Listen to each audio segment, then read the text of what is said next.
ഈ വരി വളരെ മനോഹരമാണ്. റഹീം പ്രണയത്തിൻ്റെ നൂൽ. പ്രണയം വളരെ നേർത്ത ഒരു നൂലാണ്. അത് കാണാൻ പോലും കഴിയില്ല. വളരെ നന്നായി. പക്ഷെ അത് വളരെ ശക്തമായി ബന്ധിപ്പിക്കുന്നു. നിങ്ങൾക്ക് വേണമെങ്കിൽ ചങ്ങലകൾ പൊട്ടിക്കാൻ കഴിയും. എന്നാൽ നിങ്ങൾക്ക് പ്രണയത്തിൻ്റെ നൂൽ പൊട്ടിക്കാൻ കഴിയില്ല. വാളുകൾക്കത് മുറിക്കാൻ കഴിയില്ല. തീയ്ക്കത് കത്തിക്കാൻ കഴിയില്ല. റഹീം പറയുന്നു, റഹീം പ്രണയത്തിൻ്റെ നൂൽ പൊട്ടിക്കരുത്. എന്നാൽ ഇവിടെ കവി ഒരു ചെറിയ തെറ്റ് ചെയ്യുന്നു. അദ്ദേഹം പറയുന്നു, അത് പൊട്ടിക്കരുത്, പ്രണയത്തിൻ്റെ നൂൽ പൊട്ടിക്കാൻ കഴിയുമെന്ന പോലെ. ആർക്കാണ് പ്രണയത്തിൻ്റെ നൂൽ പൊട്ടിക്കാൻ കഴിഞ്ഞത്? ഒരിക്കലും പ്രണയമല്ല. അത് മറ്റെന്തെങ്കിലുമായിരിക്കണം. അത് പ്രണയമാണെന്ന് തെറ്റിദ്ധരിക്കപ്പെട്ടു. സ്നേഹം ഒരിക്കലും പൊട്ടുന്നില്ല.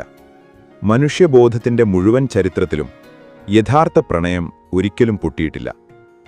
മജ്നുവിൻ്റെ ലൈലയോടുള്ള പ്രണയമായാലും ഹീറിൻ്റെ രാഞ്ചയോടുള്ള പ്രണയമായാലും